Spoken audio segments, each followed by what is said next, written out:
out! You are trespassing! Get out!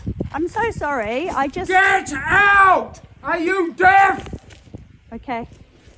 I was leaving. Get out! I was leaving. Shut your face and get out!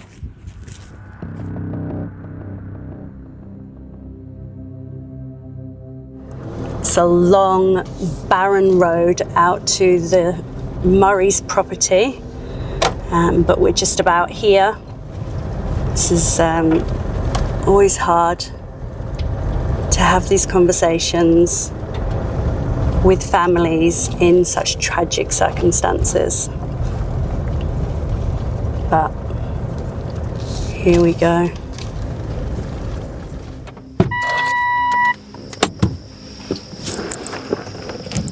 My name is Jonica Bray and I'm a senior reporter at the Daily Mail. I'm currently in Yunta, South Australia, where I have been covering the case of Gus Lamont, the missing 4-year-old. It's been over a month since Gus disappeared at his grandparents' remote property with no sign of the little boy. I've travelled deep into the South Australian Outback to try to speak to the Murray family to hear their side of the story firsthand. But what unfolded when I arrived was something I could never have expected. Get out! Are you deaf? Within minutes, I found myself staring down a shotgun.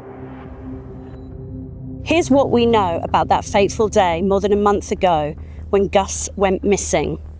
Gus was playing on a pile of dirt outside the property that afternoon. Grandmother Shannon discovered Gus was gone when she went to call him inside for dinner at around 5:30 p.m. The family reported him missing 3 hours later. Shannon was inside the homestead looking after Gus's 1-year-old brother Ronnie when the little boy vanished. It has been reported that Gus's mum Jessica was with Josie looking for lost sheep around 10 k's from the homestead when Gus disappeared. The whereabouts of Gus's mother, Jessica Murray, and his 1-year-old brother, Ronnie, are currently unknown. Locals say that they haven't seen any sign of them since the tragic day that Gus went missing. 2 hours away from the Murray station, Gus's father, Joshua Lamont, has been living in and renovating a home in Balaley North. Since Gus went missing, the house appears to be deserted, with talk of a deepening rift between him and the rest of the Murray family. It's understood Joshua only found out that his child was missing when the police woke him up in his Balaley North home hours after Gus had vanished. South Australia police say there are no suspicious circumstances surrounding Gus's disappearance and that they believe the boy had wandered off. Daily Mail does not suggest otherwise. Since then, the Murray family have remained largely silent, refusing to speak publicly and staying inside the same property that Gus was last seen. I set out for Oak Park Station to ask the family if they were ready to break their silence. But what I encountered when I arrived at the property shocked me and turned this reporting trip into something far more dangerous than I ever anticipated. You're now about to see what happened when I came face to face with Josie Murray, Gus's transgender grandmother. Who are you? Pardon? Who are you? I'm with the media. Out! You are trespassing! Get out! I'm so sorry, Get out! Are you deaf? Okay.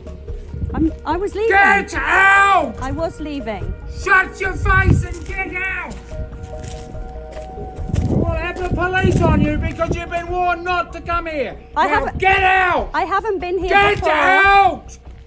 I haven't been here before. What are you deaf? Get out! Shocked and shaken, my photographer and I fled the property and made our way back to Yunta. The following day, I made a police report about what had unfolded at the property.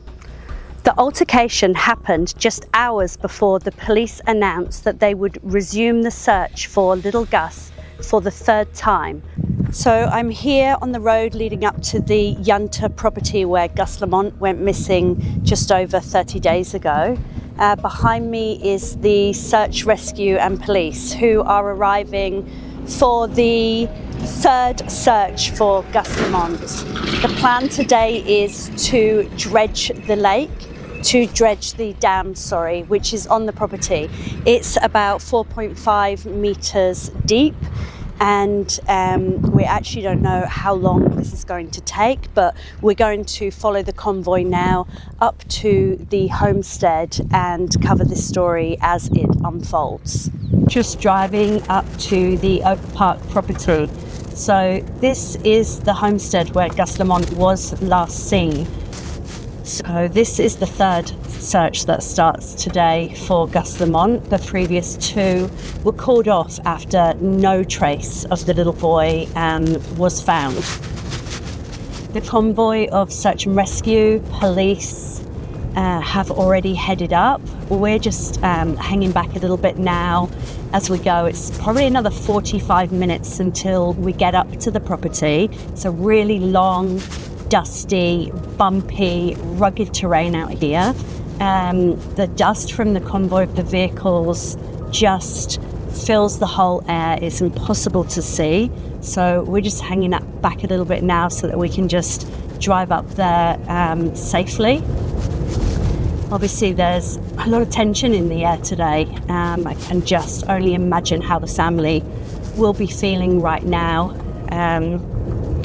Whilst certainly don't want to find Gus in the dam. It's possibly the only closure that the family are going to have, so I don't feel like there's any good outcomes from today, but maybe it brings some peace to people, which I feel like this whole community needs, because the mystery of Gus's disappearance is one that the community are never going to recover from, and everybody needs answers. In Friday's search, officers will once again focus their attention on the family's homestead. The property is so remote. It is at the far end of a 40k lonely, deserted road. It is quite literally in the middle of nowhere. This is a story of a missing child and a family on edge. We're going to be here for the rest of the weekend and as long as the search is in place, and we will be keeping you updated.